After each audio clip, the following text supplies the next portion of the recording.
하나님의 말씀 사도행전 8장입니다. 8장 26절부터 40절의 말씀입니다. 사도행전 8장 26절부터 40절까지 우리 한 목소리로 합독하겠습니다. 주의 사자가 빌립에게 말하여 이르되 일어나서 남쪽으로 향하여 예루살렘에서 가사로 내려가는 길까지 가라 하니 그 길은 광야라. 일어나 가서 보니 에디오피아 사람 곧 에디오피아 여왕 간다기의 모든 국고를 맡은 관리인 네시가 예배하러 예루살렘에 왔다가 돌아가는데 수레를 타고 선지자 이사야의 글을 읽더라. 성령이 빌립더러 이르시되 이 수레로 가까이 나아가라 하시거늘 빌립이 달려가서 선지자 이사야의 글 읽는 것을 듣고 말하되 읽는 것을 깨닫느냐 대답하되 지도해 주는 사람이 없으니 어찌 깨달을 수 있느냐 하고 빌립을 청하여 수레에 올라 같이 앉으라 하니라.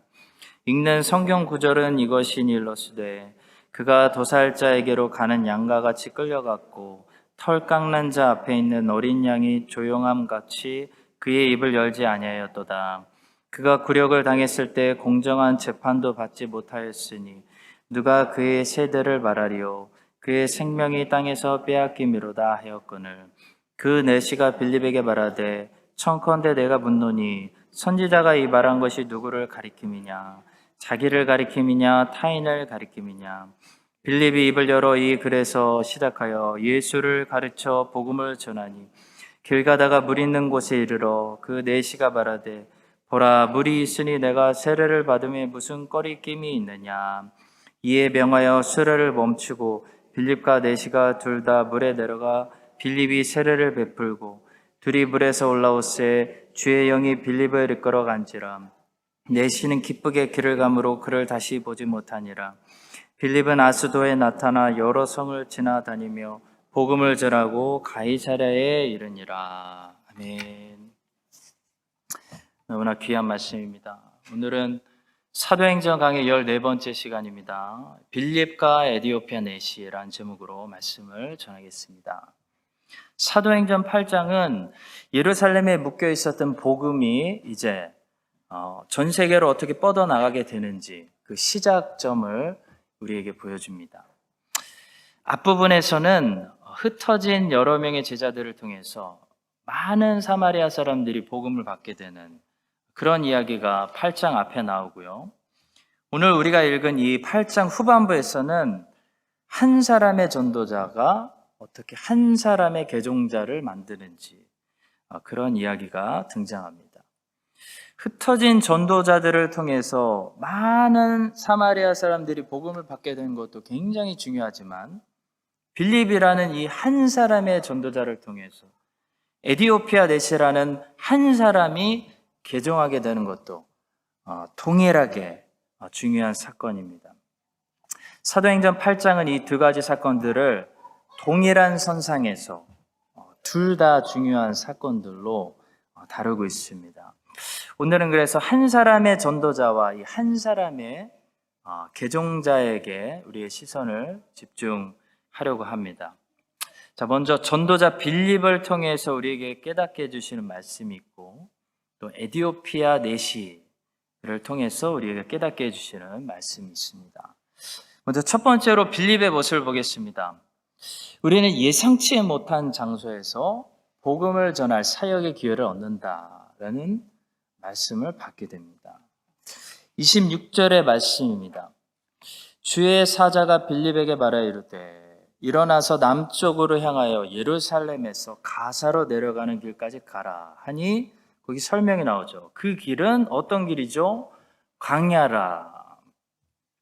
주의 사자가 빌립에게 남쪽으로 향해서 예루살렘에서 높은 예루살렘에서 가사까지 내려가는 급하게 내려가는 길로 가라 지시했는데요. 그 길은 어떤 길이었냐면 광야라는 겁니다.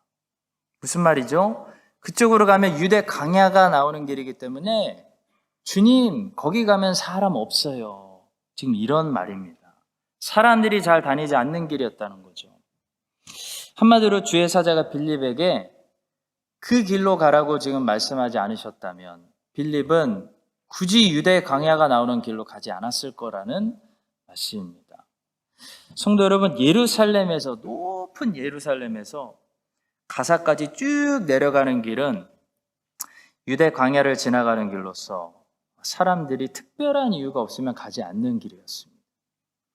우리도 그럴 때가 있죠. 평소에 가지 않는 길, 하나님의 간섭하심이 없었다면 가지 않을 길이 있습니다. 근데 그런 길로 갔는데 사역의 기회를 얻을 수 있다는 거죠. 전도의 문이 열릴 수 있다는 겁니다. 하나님께서는 때때로 성공할 것 같지 않은 장소에서 사역의 기회를 주신다는 사실, 오늘 빌립을 통해서 우리들에게 가르쳐주고 계십니다. 빌립은 사람들이 잘 다니지 않는 길에서 에디오피아 내시를 만나서 그에게 복음을 전하게 되었습니다. 마찬가지로 우리는 우리가 전혀 말씀을 전할 수 있을 거라고 생각하지 못한 장소에서, 그런 환경에서 주님의 말씀을 전도하게 될 수도 있다는 사실이죠. 하나님께서는 때로 우리를 우리의 상식을 넘어가는 곳으로 인도하십니다. 주님, 그 길은 아니죠. 그 길로 가면 유대 광야가 나옵니다. 거기에는 사람들이 다니지 않습니다. 거기에는 전도 잘 안 됩니다. 이런 생각으로 우리가 하나님을 제한하면 안 된다는 것입니다. 사도 바울은 2차 전도여행 때 신라와 함께 오늘날 터키 지역인 아시아에서 복음을 전하려고 했습니다. 사도 바울의 당시 상식으로는 당연히 아시아에서 먼저 복음을 전하는 것이 상식에 맞는 일이었습니다. 근데 예수님이 사도 바울을 자꾸 막으셨습니다. 2번이나 예수의 영이 사도 바울이 아시아에서 복음 전하는 것을 허락하지 않았다. 사도행전은 말씀하고 있습니다. 그래서 바울과 실라, 디모데는 할 수 없이 방황하다가 고대 트로이 도시였던 드로아에 도착하죠. 거기서 그때 바울이 누굴 만났죠? 누가복음과 사도행전을 기록한 누가를 만났습니다. 바울이 만약 그때 예수님의 인도하심이 아니라 자기의 상식을 따라서 아시아에서 복음을 전했다면 바울은 2차 전도여행 때 누가를 만나지 못했겠죠. 바울은 자기 상식을 버리고 예수님의 영이 이끄시는 대로 순종했기 때문에 2차 전도 여행 때 드로아에서 누가를 만나고 빌립보에서 루디아를 만나고 고린도에서 브리스길라와 아굴라를 만났습니다. 모두 바울이 예수님의 인도하심에 순종해서 걸어갔을 때 만났던 뜻밖의 사람들이었습니다.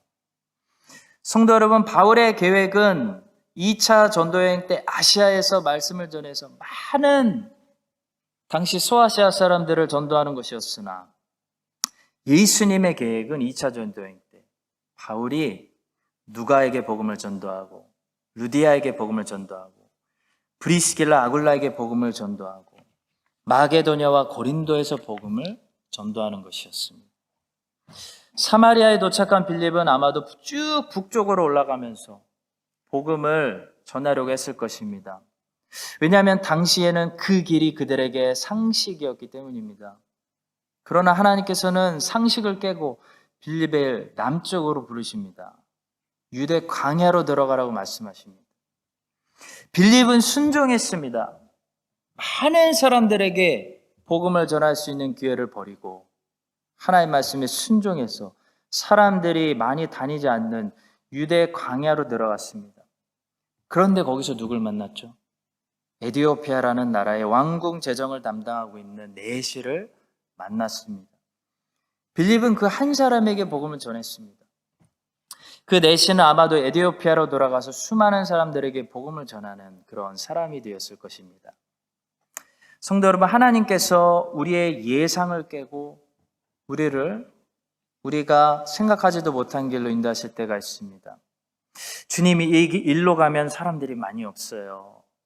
절로 가면 사람들이 살지 않습니다. 그런데도 절로 가라 말씀하실 때가 있다는 거죠. 그때 주님의 종들은 빌립처럼 순종해야 됩니다. 바울처럼 순종해야 됩니다. 예, 주님, 제가 들어가겠습니다. 그러면 하나님께서 놀라운 사역의 기회를 주시고 아주 중요한 사람을 만나게 하시고 복음 전도의 기회를 주십니다. 예수님의 제자들은 자기들이 예상하는 상식의 길로 다니는 사람들이 아니죠. 세상 사람들이 봤을 때 때로는 상식에서 벗어난 사람들, 이상한 사람들. 그러나 주님이 명령하시는 길로 다니는 사람들이 예수님의 제자들입니다. 여러분과 저는 어떻죠? 우리는 지금까지 어떤 길로 걸어왔습니까? 상식적인 길로 걸어왔습니까? 우리가 걸어가는 발걸음이 우리가 상식적인 길, 예상하는 길로 걸어다니는 발걸음이 아니고 주님이신 우리 예수님께서 너는 절로 가야 돼. 그런 명령하시는 길로 언제나 걸어다니는 그런 순종의 발걸음들 다 되시기를 주님의 이름으로 축복합니다. 두 번째로 빌립은 한 사람에게 전도했는데요. 사실 그 전도는 한 영혼만 구원하는 전도가 아니라 수많은 영혼들을 구원하는 큰 전도였다는 사실이죠. 빌립이 애써서 유대 광야로 순종해서 들어갔을 때 빌립은 예상대로 많은 사람들을 만나지 못했습니다. 사람들이 없었습니다. 빌립은 이렇게 생각할 수도 있었을 것 같습니다. 주님 아까 북쪽으로 갔으면 제가 이미 벌써 100명에게 전도했을 것 같습니다. 맞습니다. 빌립이 그때 북쪽으로 갔으면 빌립은 100명에게 전도했을 수도 있습니다. 거기에는 많은 사람들이 있었을 테니까요. 그러나 빌립은 남쪽으로 왔습니다. 광야로 왔습니다. 그리고 겨우 한 사람을 만났습니다. 자, 그런데 이 사람을 전도한 이 전도가 겨우 한 영혼의 구원에서 끝나는 전도가 아니었다는 거죠. 이 내시는 에디오피아 여왕 간다게를 섬기는 내시, 왕실의 재산을 관리하는 굉장히 영향력 있는 사람이었습니다. 하나님께서는 때로는 우리를 인도하셔서 아주 영향력이 있는 한 사람에게 복음을 전도하게 하시죠. 때로는 뉴질랜드 사람 1000명에게 전도하는 것보다 뉴질랜드 총리 한 번 만나는 기회를 주셔서 전도하는 것이 더 많은 사람들의 영혼을 구원하는 그런 큰 전도가 될 수 있겠죠. 사도 바울은 2차 전도여행 때 당시 아시아의 수도라고 할 수 있는 에베소라는 대도시로 가서 수많은 사람들에게 복음을 전하려고 했습니다. 사도 바울이 만약 그때 에베소로 가서 전도를 했다면 사도 바울의 열정으로 볼 때 그는 분명히 수천 명에게 복음을 전도하고 수십 명을 제자로 만들었을 것입니다. 근데 사도 바울의 2차 전도여행을 가만히 보니까 사도 바울은 실제로 2차 전도여행 때 수백 명이나 수천 명을 개종시키지 못했습니다. 사도 바울이 수백 명과 수천 명을 개종시키는 일은 3차 전도여행 때 일어나지 2차 전도여행 때 일어나지 못했습니다. 사도 바울의 2차 전도여행은 양적으로 숫자적으로 보면 성공하지 못한 전도여행이었습니다. 그는 교회를 세울 때쯤 항상 급하게 쫓겨나곤 했습니다. 그렇다면 사도 바울의 2차 전도여행은 실패였을까요? 그렇지 않다는 거죠. 사도 바울은 2차 전도여행 때 비록 수십 명, 수백 명을 개종시키지 못하고 마음껏 담대하게 강의를 하는 것이 아니고 텐트 만들면서 조심스럽게 천천히 복음을 전하고 했지만 2차 전도여행 때보다 사도 바울이 핵심적인 사람들을 개종시킨 적이 없습니다. 사도 바울은 2차 전도여행 때 루스드라에서 디모데를 발견해서 제대로 제자를 삼았고요. 드로아에서 누가를 개종시켰습니다. 바울은 빌립보에서 루디아를 개종시켰고 귀신 들렸던 아이와 빌립보 감옥의 간수장과 그의 가족들을 개종시켰습니다. 비록 소수였지만 제대로 된 사람들을 개종시켰다는 거죠. 바울은 고린도에서 비록 텐트 만들면서 천천히 서서히 고린도 사람들에게 다가갔지만 브리스길라 아굴라를 제대로 개종시켰습니다. 바울은 2차 전도여행 때 직접 수백 명, 수천 명의 사람들을 개종시키지는 못했지만 앞으로 수천 명, 수만 명을 개종시키게 될 사람들을 개종시켰다는 거죠. 이것이 예수님의 계획이었고 이것이 사도 바울의 2차 전도여행이었습니다. 이것이 베이스가 돼서 3차 전도여행 때 사도 바울은 수천 명, 수만 명에게 복음을 전하게 되죠. 성도 여러분, 하나님께서 오늘날 나를 그 장소에 있게 하시는 이유는, 나를 그 부서에서 섬기게 하신 이유는 어쩌면 많은 사람들을 위해서가 아닐 수도 있습니다. 어쩌면 그 한 사람을 위해서 내가 거기 있을 수도 있습니다. 그 한 사람의 개종, 그 한 사람의 제대로 된 성장과 제대로 된 양육을 우리 과소평가하지 맙시다. 그 한 사람의 구원이 그 한 제자의 성장을 기다려주는 것이 그 한 사람에게서 절대로 끝나는 것이 아니라 수십 명, 수백 명, 수천 명, 수만 명의 구원으로 이어질 수 있기 때문이죠. 바울 때문에 개종한 사람도 세상에 많겠지만 누가가 기록한 누가복음과 사도행전을 읽고 개종한 사람들이 사실 세상에 더 많을 수도 있습니다.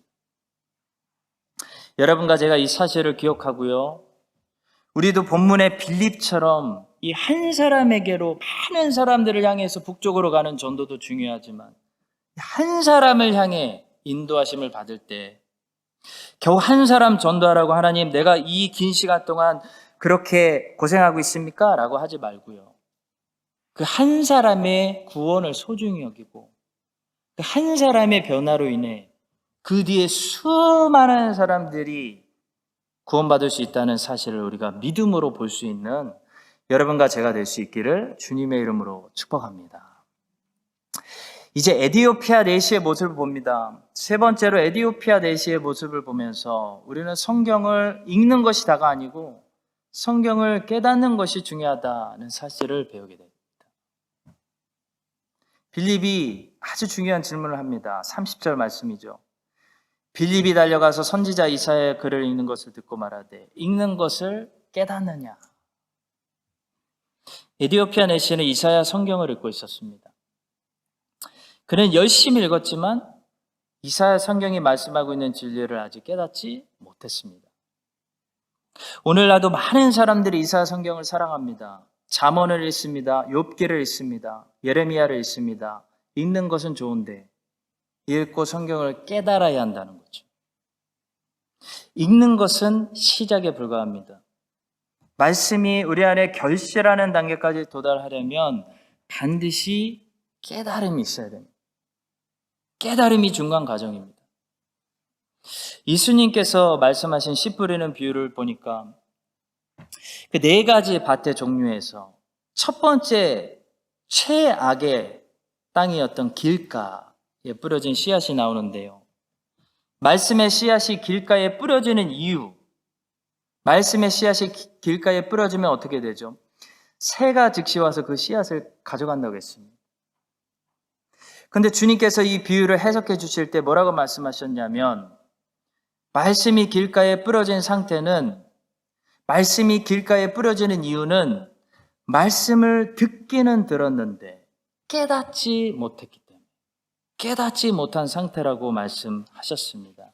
마태복음 13장 19절입니다.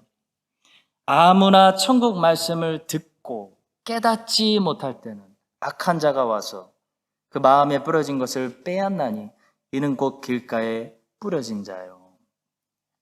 성경을 열심히 많이 읽는다고 말씀의 씨앗이 우리 마음 안에 심겨지는 것이 아니라는 말씀이죠.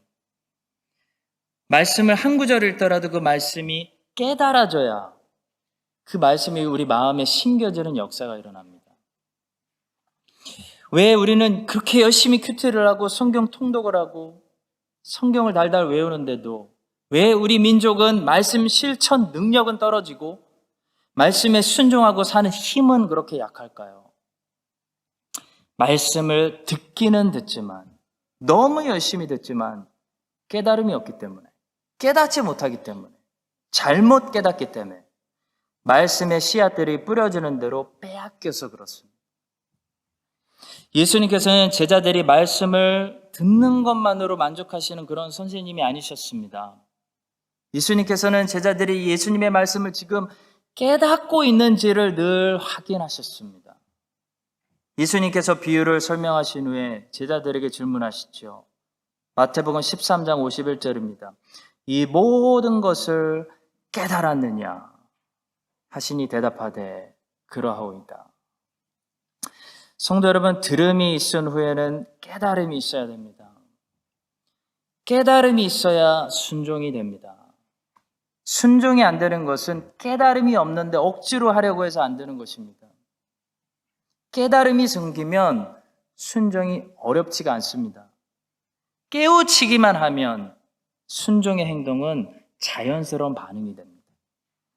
여러분과 제가 성경을 읽고 설교를 듣고 말씀을 묵상할 때마다 성령 하나님께서 하나님의 말씀을 우리 안에서 깨우쳐 주시는, 깨닫게 하시는 그런 역사가 먼저 일어나게 해주시기를 주님의 이름으로 간절히 축복합니다. 마지막으로 그러려면 우리는 지도자의 도움이 필요하다는 사실입니다. 빌립이 질문했죠. 읽는 것을 깨닫느냐? 그랬더니 에디오피아 내시가 빌립에게 기가 막힌 대답을 합니다. 31절입니다.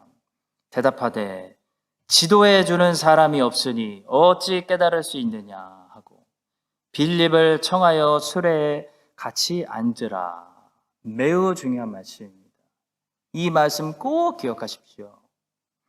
그리고 에디오피아 내시는 빌립이라는 튜터, 지도자를 통해서 성경 말씀을 배우게 되고 이해하게 되고 깨닫게 되기 시작합니다. 성도 여러분, 목사인 저를 포함해서 우리 모두는 하나님의 자녀들은 우리 곁에 늘 우리에게 성경을 가르쳐 줄 수 있는 좋은 지도자를 가지고 있어야 됩니다. 반드시 가지고 있어야 됩니다. 저는 지금 제가 성경을 잘 설교하고 가르치는 사람이라고 생각하지 않습니다. 진심입니다. 저는 제가 앞으로 더 많이 성장하고 발전해야 되는 사람이라고 생각합니다. 근데 저는 자신 있게 말할 수 있는 것이 있는데요. 바로 저는 저에게 성경을 가르쳐주는 좋은 지도자들을 정말 많이 가지고 있는 사람입니다. 자신 있게 얘기할 수 있습니다. 물론 제가 돈을 주고 과외를 받는 것도 아니고 누구를 만나서 코칭을 받는 것도 아닙니다. 저는 저희 지도자를 실제로 만난 적도 없습니다. 그러나 저는 정말 탁월한 지도자들을 항상 제 옆에 두고 1시간, 매일 1시간, 2시간, 3시간, 4시간 그들에게 특별 개인 튜터링, 과외 수업을 받는 사람입니다. 그것이 어떻게 가능할까요? 책을 통해 가능합니다. 그래서 여러분도 할 수 있다는 거죠. 죽은 사람이 살아날 수는 없지만 지금 당장 우리가 비행기 타고 옥스퍼드 대학에서 과외 수업을 받을 수는 없지만 우리는 옥스퍼드 대학의 위대한 학장이었던 존 오웬 같은 분에게 공짜 과외 수업을 받을 수 있다는 것입니다. 그것이 가능한가? 책을 통해 가능하다는 거죠. 사실 글은 말보다 훨씬 더 실수가 없고 잘 정리된 언어입니다. 따라서 책을 읽으면 우리는 오늘날 전 세계를 가지 않아도 내가 있는 곳에서 전 세계적으로 위대한 지도자들의 가르침을, 튜터링을, 과외 수업을 받을 수 있다는 것이죠. 에디오피아 내시는 부자였을 것입니다. 그는 높은 사람입니다. 그런 사람이 거의 거지 몰골을 하고 있을 빌립의 질문에 기분 나빠하지 않고 빌립을 자신이 타고 있는 수레로 초대해서 같이 앉았다는 사실을 기억하십시오. 겸손해야 배울 수 있습니다. 겸손한 사람이 더 배우려고 하는 것이지 교만한 사람, 자기가 더 많이 안다고 생각하는 사람은 배움이 끝난 사람이죠. 교만은 우리의 배움을 끝나게 만듭니다. 교만한 사람은 더 이상 성장이 없고 발전이 없습니다. 교만한 사람은 자기가 혼자서 성경을 읽으면 혼자 다 깨달을 수 있다고 생각합니다.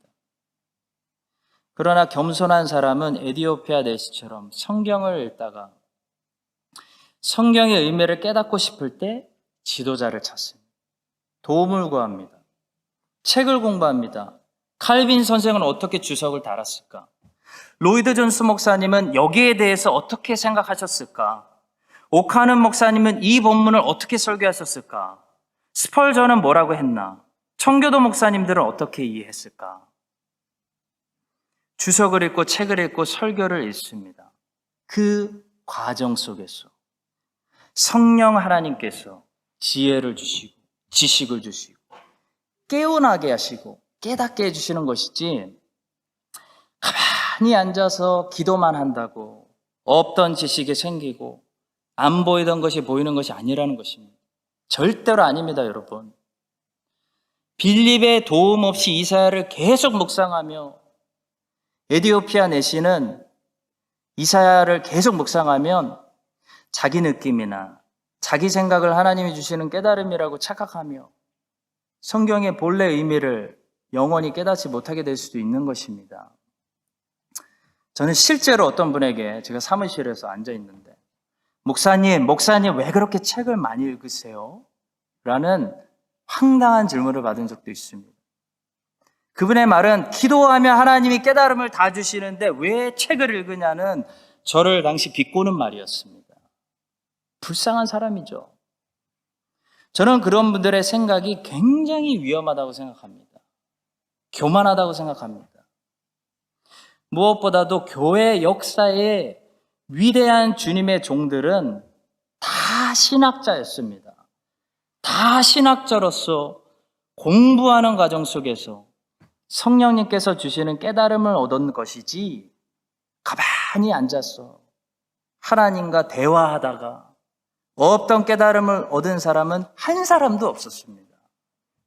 어거스틴, 요한 위클리프, 얀 후스, 치빙글리, 루터, 칼빈, 녹스, 청교도들, 웨슬리와 휘필드, 에드워즈, 스펄전, 로이드 존스까지 공부와 연구 없이 신비주의적으로 기도하다가 깨달음을 얻은 사람은 역사에 한 사람도 없었다는 것입니다. 한 사람도 없습니다.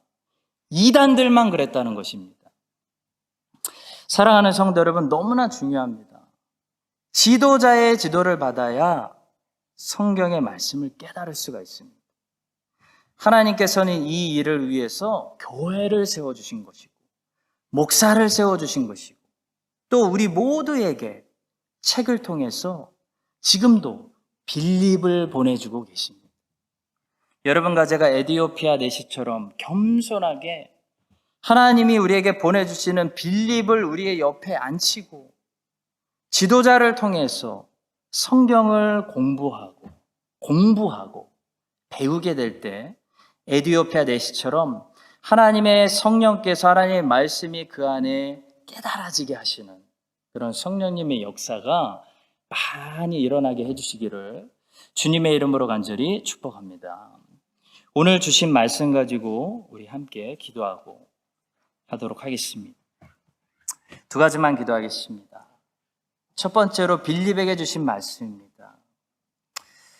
예상치 못하는 장소, 남쪽 유대 광야로 내가 너에게 지시하는 곳으로 가라. 가서 빌립이 순종하고 갔는데요. 역시 많은 사람들을 만나지 못했지만 너무 중요한 한 사람을 만나게 됩니다.